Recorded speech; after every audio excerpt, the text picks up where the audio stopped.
Apple did things a little differently this year when it comes to early iPhone access. The usual suspects who get to experience and review the latest iPhone before everyone else gets theirs were more or less shunned in favor of YouTube influencers.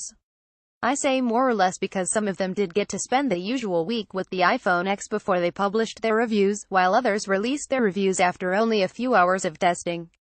So here's my review after spending 5 minutes with the handset.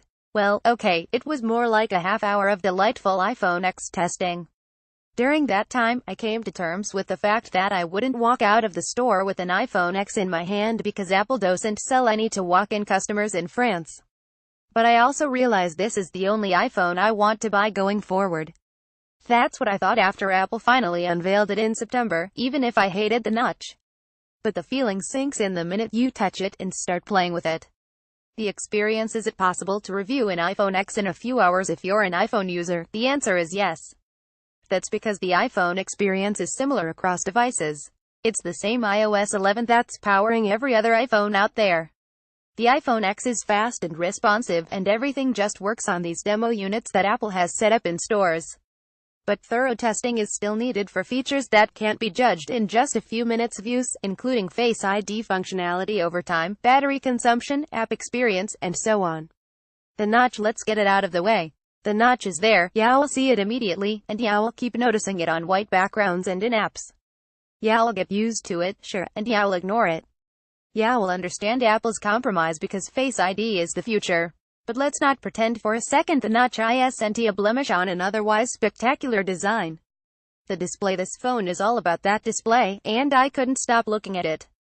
It's really amazing. It's bright, it's vivid, and it's enormous. The screen-to-body ratio will undoubtedly come in handy. And I realize this is indeed the smartphone I want. I want a big screen and a compact phone. Because the display is so amazing, yeah, I'll also notice the notch. But yes, I'll get used to it. Face ID. I was able to quickly register my face on Apple's Face ID app that resides on the demo units. It was a speedy process that I repeated a few times. You then can test it inside the app, but the test isn't really enough. The screen tells you that Face ID works, but you don't get to actually lock and unlock the handset. Apple doesn't allow it on the demo units. I have seen the Animoji, which look like a neat trick that I'll probably seldom use, but haven't actually tested them. The glass. Oh, iPhone 4, how I've missed you. I loved the all-glass design of the iPhone 4, and I'm glad to see it return. I am worried that the iPhone X will be more prone to breaking when dropped than the iPhone 4.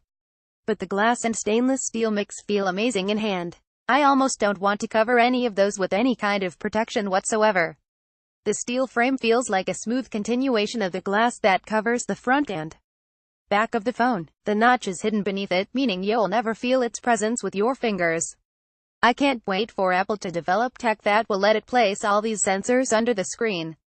Oh, and white looks so much better than black to me. The new gestures. I've been using the iPhone for years, which means I tend to do things on it without even thinking. But come the iPhone X, I'll have to relearn how to interact with it. While testing it in the Apple Store, I kept stumbling when it came to navigating apps. That's because there's no home button, so you have to swipe up to get home or into multitasking. I would catch myself pausing and thinking, okay, how do I get out of here, while hovering over where the home button used to be. And that's even if I already knew all the new gestures that Apple devised to replace the home button. Don't worry though, yeah, I'll get used to the new gestures soon enough, especially if you've never used an iPhone. Bottom line, there are many things I can't learn from a demo unit. I can't try the camera properly. The apps I usually have installed on my phone aren't there to use.